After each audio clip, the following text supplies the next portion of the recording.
So the Lego Movie proved that you can make a complex work of satire and a heartfelt ode to the power of imagination and ingenuity out of something that was literally a feature-length toy commercial / exercise in brand management. The Lego Batman Movie sets out to prove that a one-joke supporting character from that same toy commercial can carry their own feature in the same basic vein. Next up, the Lego Ninjago Movie will try to prove that that trick will work even when the comfort zone of nostalgia being appealed to only dates back about 6 or 7 years. If that one works too, this whole thing might actually start to get a little scary. We only have this one small planet. There's a finite amount of territory for Lego, Marvel, and Star Wars to fight over. But until then, yeah, it worked again. The Lego Batman Movie is an instant classic of both the animation and superhero genres, and while I don't necessarily know if I can go fully along with what I'm sure will be a tidal wave of declarations that this is in fact the best Batman movie ever made, period, it is without question the best movie to emerge from under the DC Comics umbrella since 2008, at least. Now, the innate gimmick of the Lego movies is that building everything out of easily recognizable plastic toys turns the otherwise action-heavy goings-on into both a kid-safe environment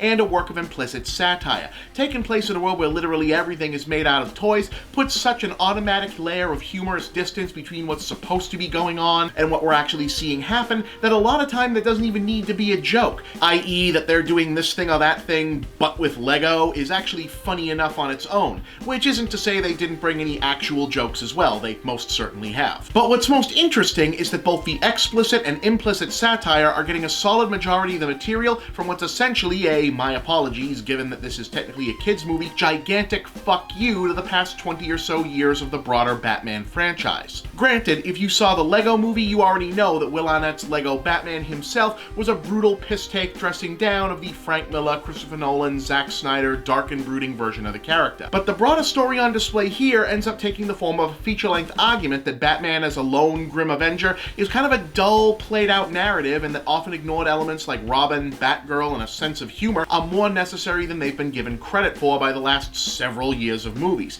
And as perhaps the most potent indicator of this conscious attempt to unwind the grim and gritty era, the film's aesthetic and palette are deliberate throwbacks to the Burton Schumacher movies. In fact, Lego Batman looks a lot more like Batman Forever than even Batman Forever did. Impressively though, all of this deconstruction comes wrapped around what's otherwise a fairly straightforward Batman story that frames the standard goings-on in Gotham City as a series of absurdist relationship metaphors. A retiring Commissioner Gordon is succeeded by his daughter Barbara, who wants the police and Batman to work together instead of relying on him as an unaccountable vigilante, which Batman in turn braces at because his ongoing trauma over his parents has led him to eschew any and all personal connections, a policy which it turns out he also applies to his crime fighting. But when he refuses to acknowledge that he and the Joker share a special bond as hero and villain, the Clown Prince of Crime has a breakdown and schemes to gain access to Lego Superman's Phantom Zone prison in order to marshal up a more dangerous clash of villains with which to attack Gotham City, ultimately requiring Batman to get over himself and align with eager would-be adopted son Robin,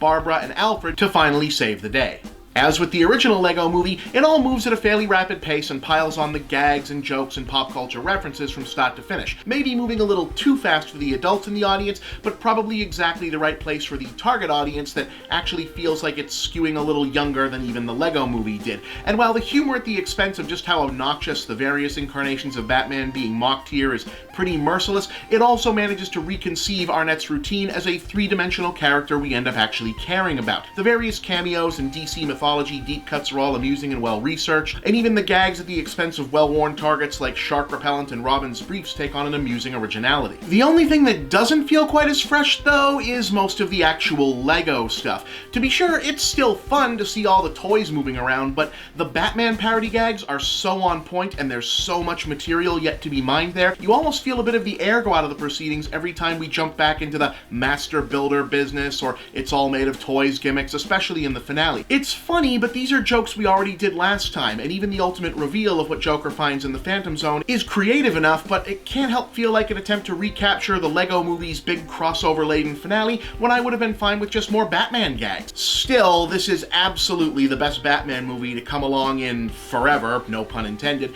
and you don't need me to sell you on it. You're gonna see it, it's gonna make like $1 billion. But for what it's worth, Lego Batman is charming, funny, and a real winner. 3.5 stars, you'll have a good time.